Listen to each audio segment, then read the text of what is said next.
Hacer una pregunta, Sí, siempre y cuando yo quiero hacer una pregunta al representante del Ministerio de Salud, si mi colega quiere insistir en la doctora, yo entiendo hasta un lado. bueno, después de la doctora, el doctor una pregunta de opinión axiológica suya. Usted representa a una entidad de mujeres, de ONG, de intereses que tienen que ver con las damas, las mujeres, ¿no es cierto? Miren, brevemente, yo más bien voy a darme 2 minutos para explicar. Yo, en segundos, yo quisiera sí o no una respuesta axiológica, nada más.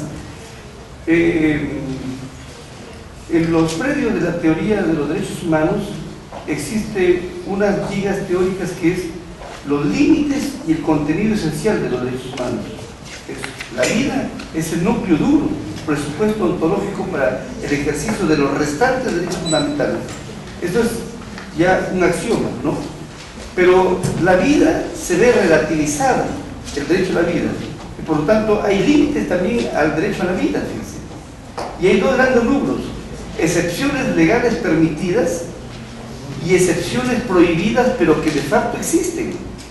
Las excepciones legales permitidas, entre otras, está el aborto terapéutico, en algunos casos la pena de muerte, el estado de necesidad, la legítima defensa y los estados de beligerancia o conflictos bélicos. Ahí la vida se relativiza.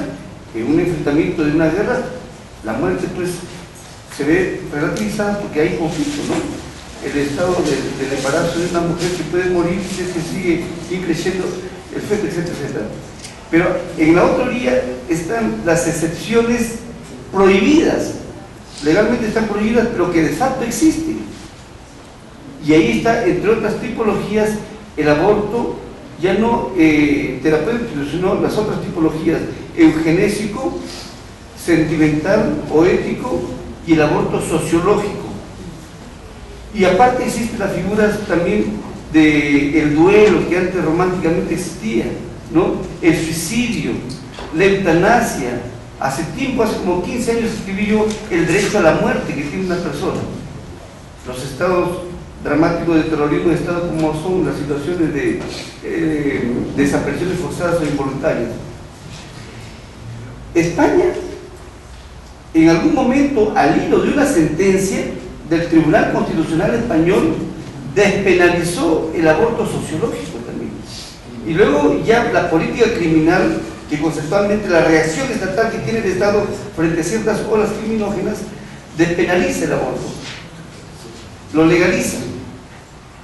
Pregunto yo, no estoy metiendo aquí el tema que si esta tercera etapa constituiría aborto, etcétera, eso no está en discusión.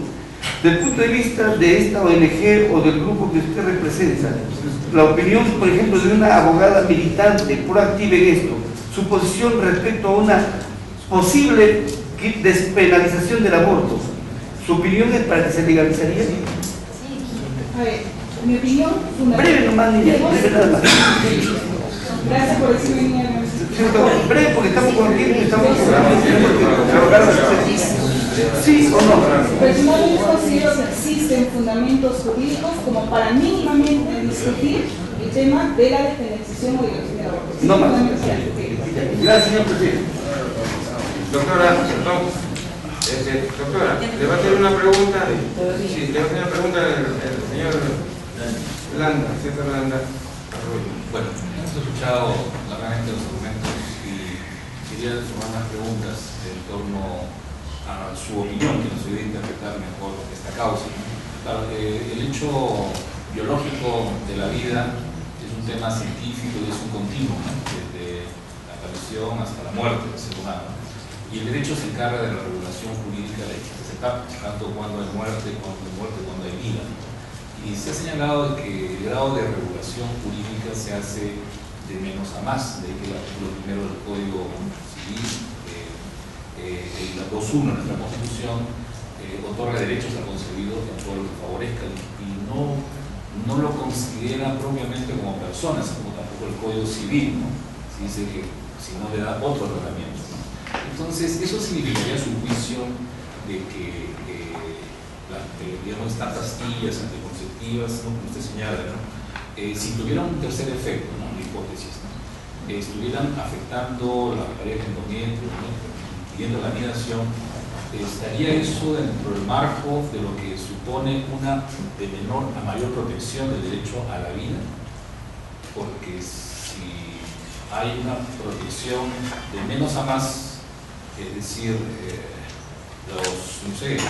se va protegiendo poco a poco, ¿no? O sea, al origen de la vida hasta que la persona aparece en todas sus magnitudes, como han señalado juristas, y es ahí donde la persona es sujeto de derecho en todo y de manera le favorezca o no le favorezca. Entonces, esa etapa previa, ¿no?, que es precisamente el nascituro, ¿no?, supone una protección de menos a más, o supone una protección simplemente igual al de la persona ya nacida, ¿no?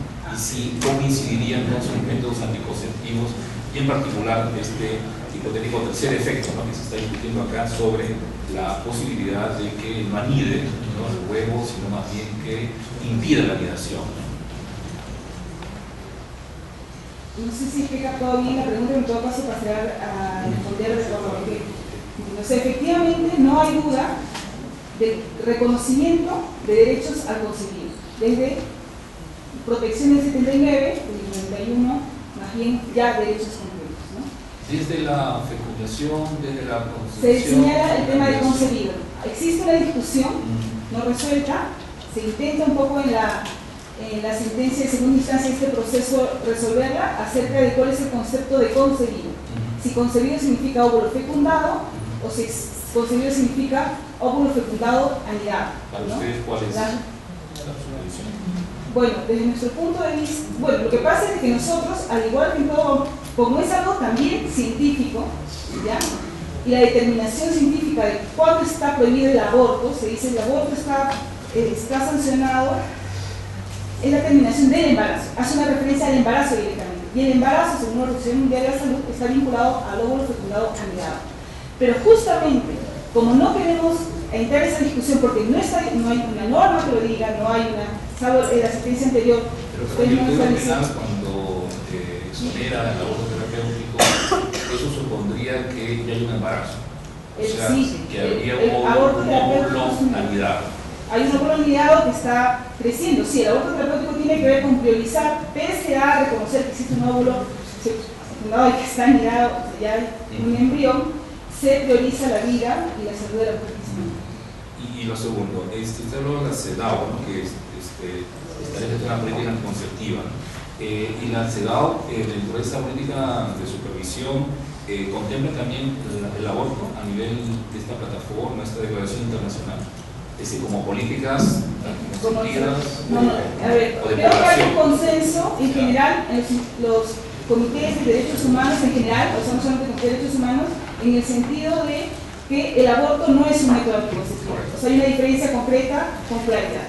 Además, hay una preocupación más o menos permanente, efectivamente, de lo que está pasando con los abortos, fundamentalmente por la afectación que existe en el derecho a la vida y la salud de las mujeres, porque es constatable fundamentalmente en los países más subdesarrollados de las muertes que están habiendo por abortos inseguros y mal hechos, que es lo que suele suceder. En ese sentido, y en relación al aborto, se han pronunciado el Comité de Derechos Humanos, el Comité CEDAW, el Comité de Derechos del Niño e inclusive el Comité contra la Tortura. En caso de duda sobre si tuviera o no, digamos, efectos abortivos por un principio de precaución, ¿usted cómo analizaría eso? Considero, O sea, uno dirá, la ciencia ha avanzado a veces a lo que pasa es que consideramos, pero en este caso que hay un lo que pasa es que consideramos que tiene que haber un referente, o sea, tiene que haber investigaciones e instituciones a las cuales los y las abogadas debemos adherirnos, por institucionalidad que significan, o sea, porque también yo podría descubrir mañana que, no sé, pues algo científico, bueno, no quiero decir un ejemplo que sea muy burdo, pero efectivamente la ciencia va modificando si se van a ir para entender nada más, entonces la ciencia es la que va a ser el derecho, no el derecho va a guiar la ciencia, porque están hay un diálogo permanente, hay un diálogo permanente y el derecho tiene que decidir porque tiene que regular las relaciones humanas día a día.